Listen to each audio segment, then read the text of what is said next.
Okay, I have a question. I saw a video 2 days ago where General Wesley Clark Yeah.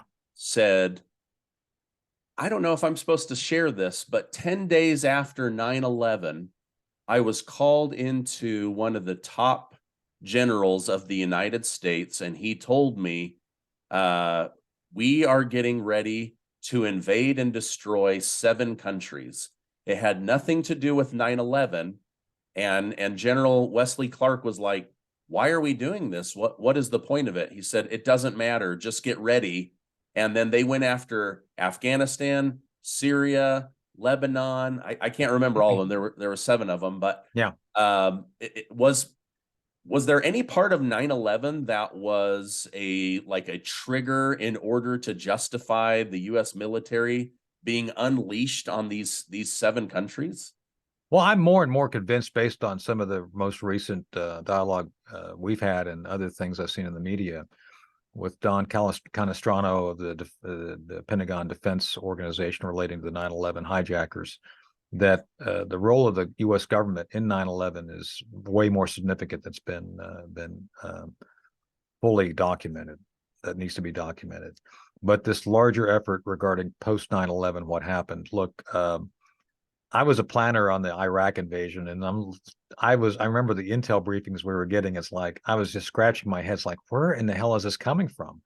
And one of the things notable, Stephen, is I was working at the top level of the intelligence community. I was actually meeting with George Tenet, Tom Wilson, director of DIA, and myself were meeting with Tom Tenet on operations we were running that I can't disclose here, but they had to do with a special category of operations that we did for DoD special mission units.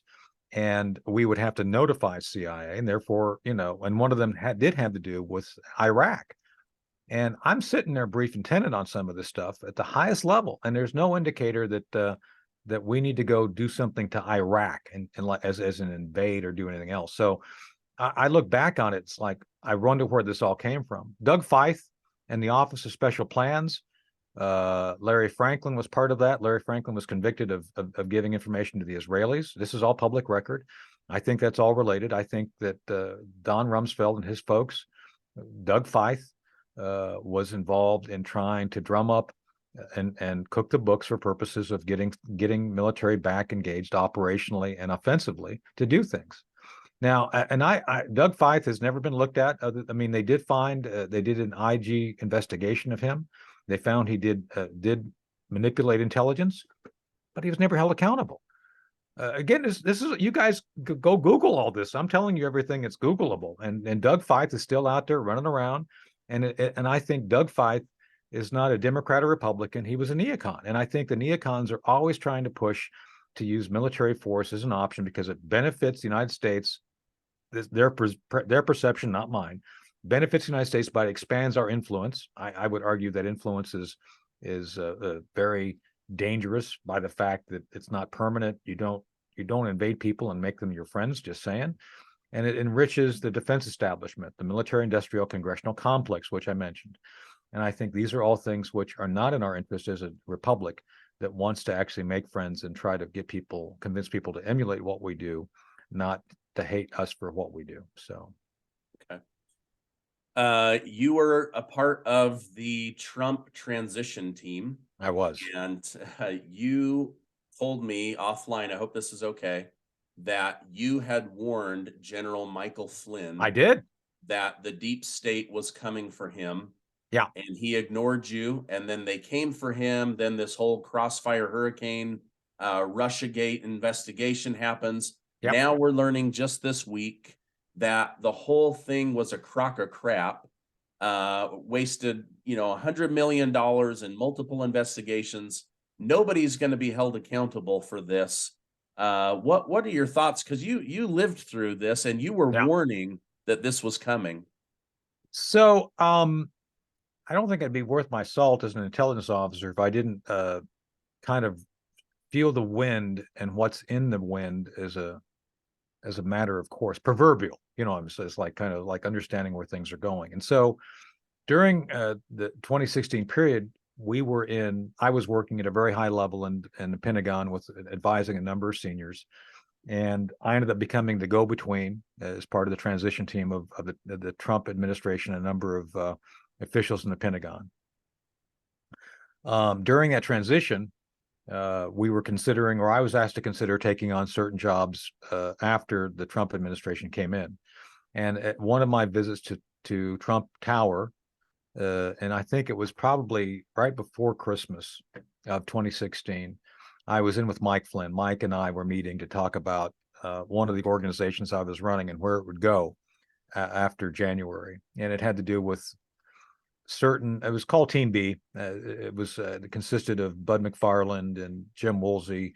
It was kind of a brain trust of our team that would advise others. And we were notable by the fact we didn't ask for money, we didn't want money, and we would say and do things that really upset the bureaucracy because we didn't respond to them. So it was, but it was an effective team because we had no agenda. We would just get questions asked to us and we would answer them. And those questions, though, the answers would be painfully clear and not politicized. So we were very unpopular with the. Just saying, the people don't. The truth is not something that is well received in Washington, Stephen. Just saying. Anyway, so I was up talking to Mike about where that team was going to go. Was it going to support the White House or stay at the Pentagon?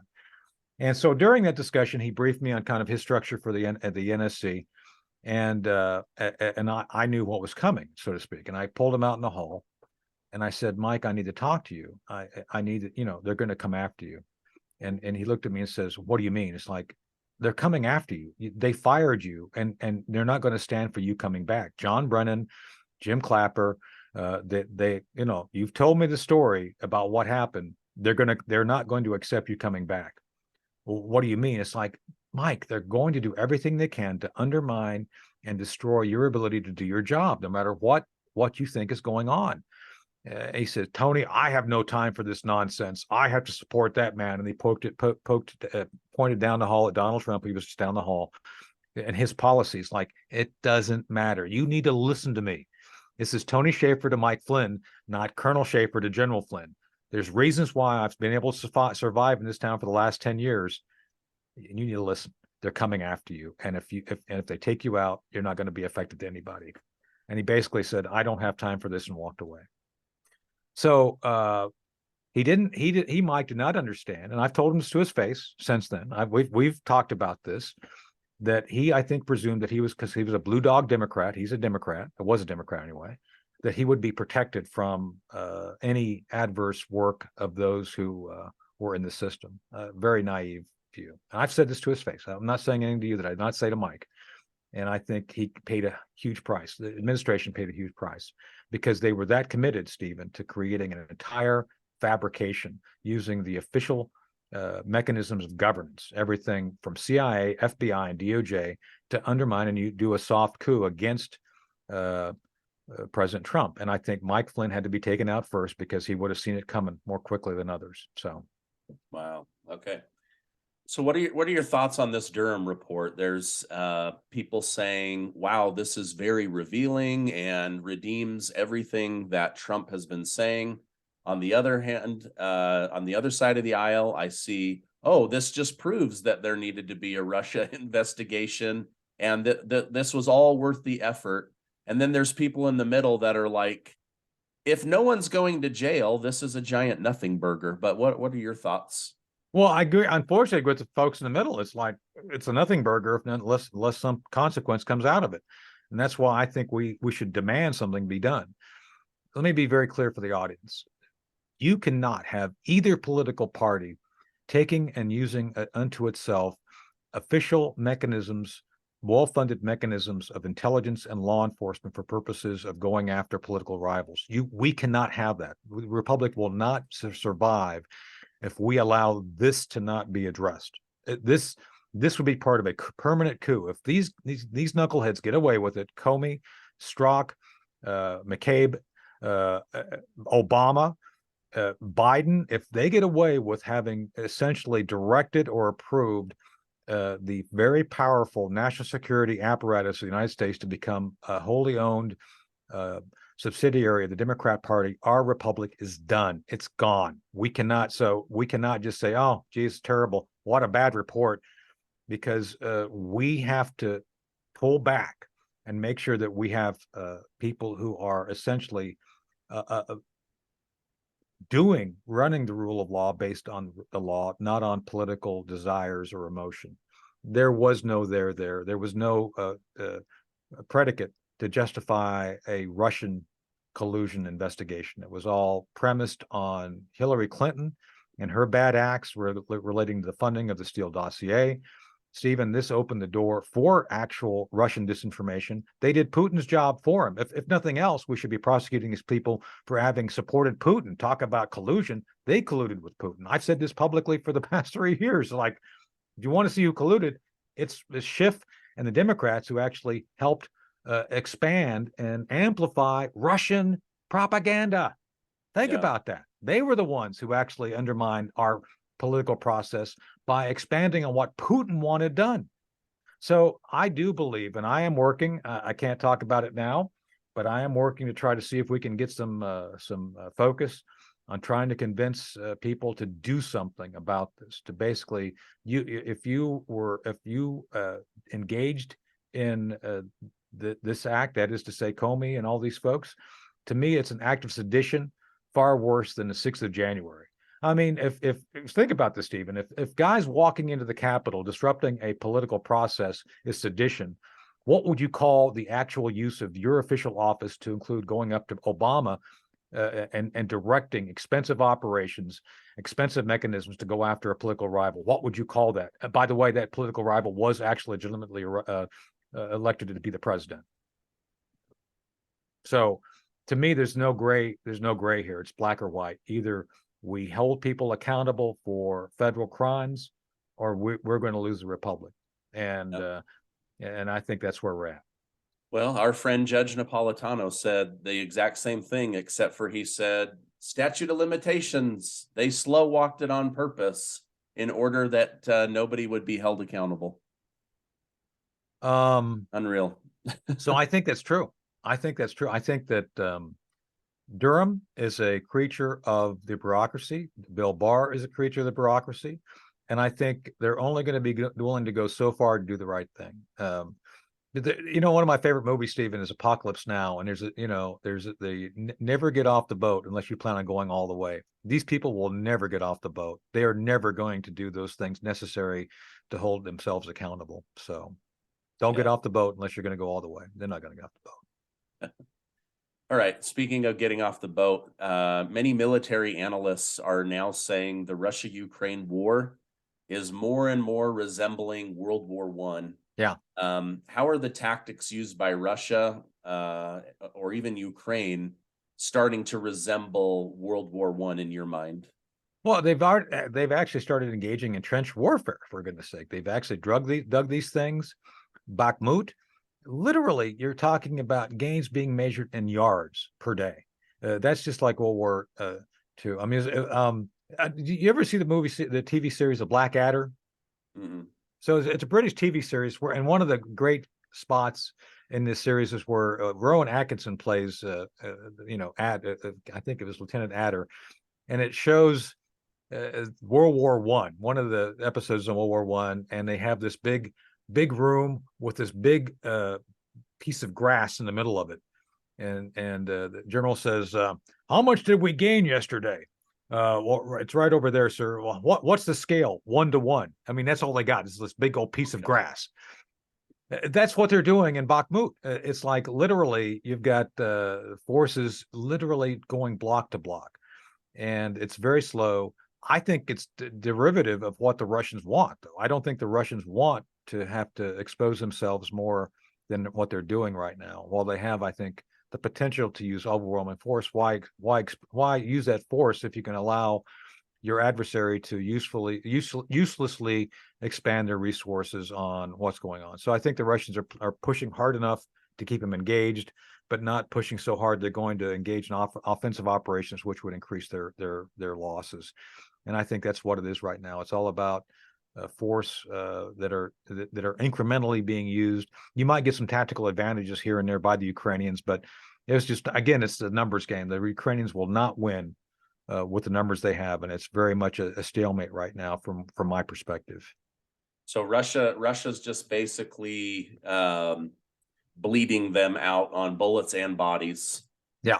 And this is where Teshero's leaked documents show that 1-to-7 ratio, where it's 1 Russian, 7 Ukrainians. And if you keep that up over weeks, months, a year, you end up with Ukraine depleted and Russia hurt, but not depleted. That's why I look at it. And I think that you're going to continue to see those numbers to the point they're going to be unrecoverable by summer, by midsummer, because I just don't think the Ukrainians have sufficient combat forces. I saw this the other day where Zelensky, I think 2 days ago, said, "Oh, we're all ready." Because the question was, "Are you ready for the offensive?" "Oh, yes, we're ready. We've got the numbers, we've got the forces, we've got the units, but we don't have the technology." I just don't think he does. I don't think he may not have all the technology. That's true. But I just don't think they have the numbers, Stephen, to actually be effective in pushing back. To be effective in the offensive, in any Clausewitzian scenario, which we're kind of in a Clausewitzian conventional war right now, you need at least 3-to-1 to be successful. Normally 5-to-1 or 8-to-1 is more of a guarantee.